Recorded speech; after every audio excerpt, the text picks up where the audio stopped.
Shalom saudaraku yang dikasihi Tuhan Yesus Kristus. Selamat pagi, salam sejahtera untuk kita semuanya. Selamat datang kembali di Renungan Rohani pagi hari ini. Semoga saudara yang terkasih dalam keadaan sehat selalu. Kiranya damai dan sukacita Roh Kudus melimpah di dalam hati dan pikiran saudara saat ini. Sebelum kita mulai renungan pagi ini, marilah kita bersama-sama berdoa. Tuhan Yesus, terima kasih sudah membangunkanku pagi hari ini. Terima kasih atas penyertaan dan perlindungan Tuhan. Semua karena karunia Tuhan aku dapat bangun dengan pagi hari ini. Aku menyerahkan seluruh aktivitasku hari ini ke dalam kuasa tangan Tuhan. Jauhkanku dari yang jahat, ya Tuhan. Tuhan Yesus, tolong lindungi dan berkati aktivitasku hari ini. Tolong berkati juga keluarga dan teman-temanku, Bapa Surgawi, oleh karya Roh Kudus. Tolonglah aku untuk menjauhi segala sesuatu yang melukai hati-Mu. Ampunilah segala dosa kami, ya Tuhan. Dalam nama Tuhan Yesus, aku sudah berdoa. Amin. Sahabat saudara rohani, pembacaan ayat emas Alkitab renungan kita hari ini terambil dari Roma 9 ayat 1 sampai dengan ayat 5. Aku mengatakan kebenaran dalam Kristus. Aku tidak berdusta. Suara hatiku turut bersaksi dalam Roh Kudus, bahwa aku sangat berduka cita dan selalu bersedih hati. Bahkan, aku mau terkutuk dan terpisah dari Kristus demi saudara-saudaraku, kaum sebangsaku secara jasmani. Sebab mereka adalah orang Israel, mereka telah diangkat menjadi anak, dan mereka telah menerima kemuliaan, dan perjanjian-perjanjian, dan hukum Taurat, dan ibadah, dan janji-janji. Mereka adalah keturunan bapa-bapa leluhur, yang menurunkan Mesias dalam keadaannya sebagai manusia, yang ada di atas segala sesuatu. Ia adalah Allah yang harus dipuji sampai selama-lamanya. Amin. Roma 9 ayat 1 sampai dengan ayat 5. Inti dari ayat emas renungan kita adalah: Aku mau terkutuk dan terpisah dari Kristus demi saudara-saudaraku, kaum sebangsaku secara jasmani. Mari kita mulai renungan pagi kita. Judul renungan kita hari ini adalah Melawan Orang Banyak, ditulis oleh Bill Crowder. Kisah inspiratif. Ada kalanya manusia berani melawan raja-raja yang paling berkuasa dan menolak tunduk di hadapan mereka. Demikian hasil pengamatan filsuf dan penulis Hannah Arendt. Ia menambahkan, namun, tidak banyak yang berani melawan orang banyak, yang berjuang seorang diri menentang sekumpulan orang yang sesat pikir, untuk menghadapi kegilaan mereka yang tak kenal ampun tanpa menggunakan senjata. Sebagai seorang Yahudi, Arendt menyaksikan sendiri kenyataan tersebut di negeri asalnya, Jerman. Ada kengerian tersendiri ketika ditolak oleh satu kelompok. Rasul Paulus pernah mengalami penolakan tersebut. Sebagai seorang Farisi dan Rabi Yahudi, hidupnya berubah total ketika ia berjumpa dengan Yesus yang telah bangkit.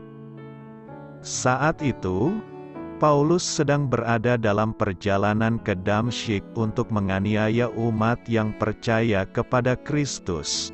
Kisah Para Rasul 9. Namun, setelah bertobat, ia justru mengalami penolakan dari orang-orang sebangsanya. dalam surat yang kita kenal sebagai 2 Korintus, Paulus menyebut sejumlah kesusahan yang dialaminya karena mereka, di antaranya ia disiksa, dipenjarakan. Alih-alih menanggapi penolakan keras itu dengan kemarahan atau kepahitan, Paulus merindukan mereka untuk juga dapat mengenal Yesus. Ia menulis, "Aku sangat berduka cita dan selalu bersedih hati. Bahkan, aku mau terkutuk dan terpisah dari Kristus demi saudara-saudaraku, kaum sebangsaku secara jasmani." Roma 9 ayat 2-3. Setelah Allah menyambut kita sebagai anggota keluarganya, kiranya Dia juga memampukan kita untuk mengundang pihak-pihak yang memusuhi kita ke dalam hubungan dengannya. Amin. Marilah kita renungkan di dalam hati kita. Bagaimana respons Anda selama ini ketika mengalami penolakan? Apa yang membuat penolakan terasa menyakitkan? Hal ini patut kamu ketahui. Ayat-ayat pembuka Roma 9 mengingatkan kita bahwa Paulus bukan sedang menulis risalah teologi. Meski kitab Roma dianggap karya terbesar sang rasul secara teologis, namun sulit untuk tidak melihat kerinduannya bagi saudara sebangsanya, orang Yahudi, dan penolakan mereka terhadap Yesus sebagai Mesias. Kesedihannya demikian dalam, sangat berduka cita dan selalu bersedih hati, sampai-sampai ia menyatakan dirinya mau terkutuk dan terpisah dari Kristus. Kata Yunani anadema, yang diterjemahkan sebagai terkutuk atau terlaknat, TL, mengacu kepada sesuatu yang telah diletakkan atau dipisahkan sebagai persembahan, suatu kurban. Terkutuk berarti diputuskan atau dipisahkan dari hubungan dengan Yesus. Keinginan mendalam Paulus agar orang-orang sebangsanya ikut menerima keselamatan yang dibawa Kristus membuat sang rasul berharap bahwa ia, seperti Yesus, dapat menjadi kurban persembahan demi bangsanya. Doa saya menyertai saudara sekalian, selamat berkarya untuk Tuhan. Amin.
Marilah kita renungkan sahabat saudara rohani. Demikianlah renungan firman Tuhan pagi hari ini. Semoga menjadi berkat dalam hidup kita. Dan sebelum kita memulai segala aktivitas kita pagi hari ini, marilah kita berdoa.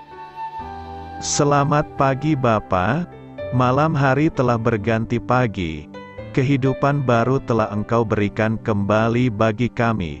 Bapa Surgawi, tolonglah aku menyadari kebutuhan orang lain, supaya aku dapat membagikan apa yang telah Engkau berikan kepadaku. Pada saat aku membutuhkan, berilah aku keyakinan bahwa Engkau akan mencukupkanku, melalui orang-orang yang mengasihi-Mu, bukan karena kami pantas atau layak, namun karena kasih karunia-Mu kami boleh ada, sebagaimana kami ada di pagi hari ini.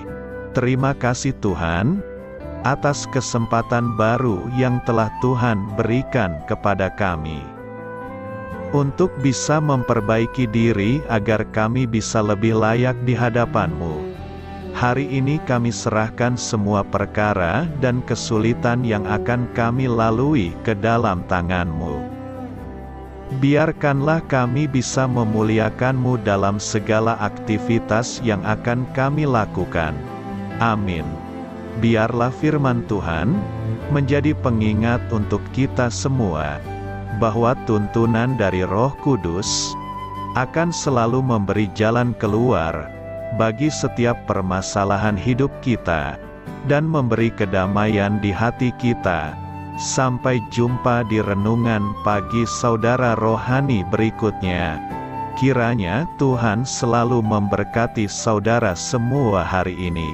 Amin. Shalom.